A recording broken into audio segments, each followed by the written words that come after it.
Well, Hugh, now you've had a bit of chance to train. What's life as a footballer like? Yeah, it's different, definitely. I sort of did a mini pre-season when the boys took off. I came in towards the end of last year and didn't quite earn a break like the rest of the boys did. So I did a bit of stuff over the off season. Came in, still working on the conditioning side of things. That's something that we flagged early on is going to be one of the challenges, is working on that. Skills have come along quite well. Timing of the ball is another thing when you haven't played the game for so long. The ball's moving different in the air and all that kind of stuff. So. Working on that, but so far so good. Boys been fantastic. Coaching staff's been really good. It's been fun. You've still got a couple of months, obviously, before you've got to start playing. Do you feel like you will be ready? You're confident you'll be right? Yeah, I hope so. Obviously, as an athlete, you want to set goals for yourself, and moving forward, I want to be ready to go as soon as I can. I know it's going to take some time, and that's the other reality as well. I haven't played the game for so long. It's going to take me some time, but I've got to make sure I stay on the track as well, staying healthy, make sure that I'm getting the most out of all these training sessions. But really excited, and I think that if I keep moving forward, keep improving, then hopefully I'll get there soon enough. When did you last play footy? Last played footy 2007, so it's been about 8 years now. Played under 16s grand final for Lauderdale, and that was pretty much it. Took an AO scholarship for basketball shortly after that, so it's been quite a while. Why make the move? Because obviously your basketball, from an outsider's point of view, seem to be going very well. Yeah, that's the $1 million question at the moment. There's a lot of answers, a lot of reasoning behind it. But at the end of the day, it's this opportunity presented itself. It has been on the table for quite a number of years, but I never really took it seriously. Basketball was always my focus and always my passion. But I got to a point where I'd exhausted everything with my basketball career, and I came at an end point. I got a degree over in the US.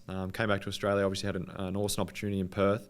But things didn't go the way I wanted to, and this opportunity presented itself, and sure enough, here I am.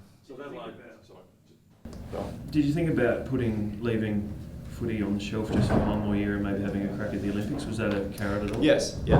Well, no.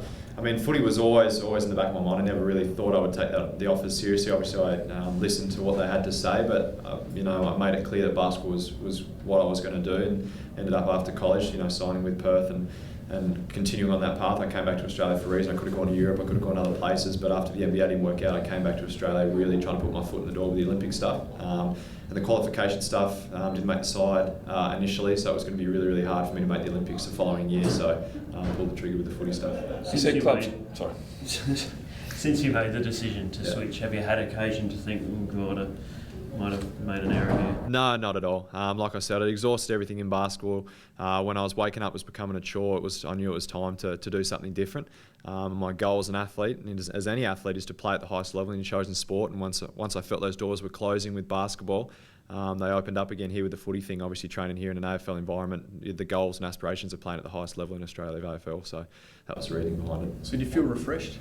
Yeah. Biggest thing was a mental thing. Like I said, all these things not quite going my way. I'd put so much into basketball, and obviously I'd achieved a lot of things I want to achieve. I travelled the world. I represented my country. I played with the seniors team. I did all these kind of things, but it got to the stage, like I said, it was becoming a chore. And since I've made this transition to footy, it's my family said it, my friends have said it. It's just I'm a different person now. I'm really motivated again to succeed, and that's what I need to do. Seeing that sort of within yourself, I mean, how quickly do you feel like you're developing? Do you think that refreshed mental state is helping you? Yeah, absolutely. I mean, working hard and doing all those extra things is something that I've prided myself on my entire career. I took a scholarship when I was 15. I was ready to pursue those goals and put everything I needed to do that, and that's why when I got to Adelaide and all the boys were away, I only went home for about a week. I stayed here in Adelaide to work on all my skills, so by the time I got back to training, that I wasn't bringing the standard down. I was ready to slot back in as if I'd been playing in footy all along. And there's some moments I'll have, I'll kick nine good ones, and then one will go way off the side of the boot, so there's the different things that I need to work on, and a lot of things, the footy side, the terminology and things have changed since I played footy. So once I made the call, I was ready, and I'm definitely mentally refreshed and really into it. Even just despite the grind of pre-season, it's always refreshing to wake up every day with the chance to do something different. The feedback you've received from, your teammates or coaches changed, that you're receiving now compared to perhaps the first day that you started training? Yeah, for sure. I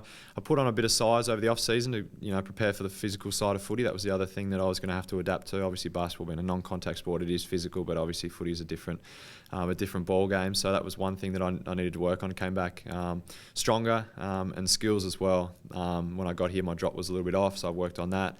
Still working on that right foot. Basically got 2 left foots at the moment, so trying to work on the right. But the feedback's been good from the players. Have been good. Some guys really work with Sauce and Jake and Keenan over the off season, recovery wise, and then obviously kicking the footy with them and running with them. So they've been really helpful. And Tatey and Tigi, the forward line coach, have been really good and really supportive. So we've been doing that stuff in the off season, kicking. Now it's coming back and watching film and figuring out leading patterns and all that fun stuff. What sort of attributes do you think will really suit you coming across from basketball? I think both, when I was a junior, they both complemented each other, both sports. I mean, you see it, obviously Ricky, when he plays, the game's quite slow for him. Pendles is the same way. It looks like he's in slow motion. With basketball, there's so much going on and in such a confined space that you've got to be able to make decisions really quickly, but also slowing the game down. So I think that'll really help me. My decision making is why I'm playing in the forward line at the moment. My ability to make decisions and use my skill set. So that's what I'm doing at the moment. And obviously the agility side of basketball as well, like stop-start, short bursts of explosion and all that kind of stuff will certainly help me as well. How does an AFL pre-season compare to any other physical thing that you've put yourself through over your career? We had some tough days at AIS, that's for sure. But basically since I left the AIS, I've just been going, basically when I got to the AIS, it's just been a year-round thing for me. I've gone from my college environment in the States, and as soon as that finished, I was finishing school and coming back on the plane and playing with the Australian team, with the national team. So it's more of a year-round thing. So there's not really a big break where you need a pre-season. You've sort of been going for 12 months straight. So I was joking with the boys. Obviously, the basketball season, pre-season goes for about 2 or 3 weeks, and you're into it. Whereas footy's going for 2 or 3 months. So that's the biggest thing: is adapting, is not competing for so long. It's something that I've always had games to look forward to, but now it's just training. So I'm really looking forward to actually getting out. Did you have to change your body at all? Yeah, so like I said, I really had to put on a bit of size, probably put on a bit too much size, so I'm a bit slow at the running at the moment. There's something that I've improving on since I've got back. But other than that, not really. I've got to be able to use my tools from basketball, my vertical leap, my explosiveness, that kind of stuff into my footy. But obviously just being able to take hits and get stronger as well. It's obviously when you're battling down there with JJ and Tex and those bigger boys down there, you've got to be able to handle your own. How much have you put on? I came back, I put on about 6 kilos, but I'll probably want to drop another 4. I just want to cut down, and obviously all the running we'll do it pretty quick. So what do you weigh right now? I came back 98, now I'm about 95, about 94. You said clubs have chased you for years. Adelaide been chasing you for a while? Yeah, a long time. Haggis, persistence pays for old Haggis. Years and years and years. Well, 8 years basically. He was my development coach. He found me in Tassie. He was my development coach back in the day, and then he obviously took the job with Adelaide. And I worked with the state side, and every time that the season was finishing, I could expect some voicemails from Haggis. What are you doing in the off season? What are you doing? You want to come see Adelaide? You want to do this and that? So he was persistent, and he credit to him. He ended up paying off in the end for him. How did obviously a lot of basketballers at this club? Yeah. What's the basketball pecking order? Well, we're not allowed to have a ring. I know a few boys petitioned for a hoop last year, but they, because of the risk of ankle injuries, they weren't allowed to have it at the club. So I'm wondering if I've seen a few other clubs with it. So I wonder if it will just pop up on the shed floor before we know it. There's a lot here, though. Obviously, real fun amongst the boys. Yeah, not only the guys that have played, obviously JJ, myself, now Tommy's coming here, but Charlie, Eddie, they love it.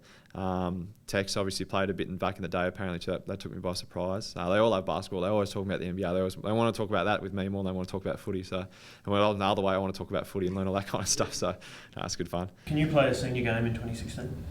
I hope so. That's the goal. I know a few Category B guys have played the NAB Cup stuff, so that's my first short-term goal, is to play a NAB Cup game. Obviously, being a rookie, you have to get elevated. So. Obviously, you don't wish injuries upon anyone, but those are the kind of opportunities that are going to have to present themselves. And obviously, you've got to play well. And obviously, you've got to learn the system. I've got to get trust from the coaches. And I think I've got to break that basketball tag and, become a footballer. So that's my biggest thing at the moment, is getting away from Hugh the basketball and becoming Hugh the footy player. And one more. Dean Brogan. I couldn't get one in earlier, sorry. Dean Brogan, the only NBL player to play in an AFL premiership. Yeah. Would you like to become the second? Yeah, I wouldn't mind it, even though I technically didn't quite play an NBL game. Did sign with the NBL club, but yeah, absolutely. Obviously, anytime play an AFL game and obviously win a flag like he did, he's the most successful player to do it. So yeah, that's a pretty good comparison.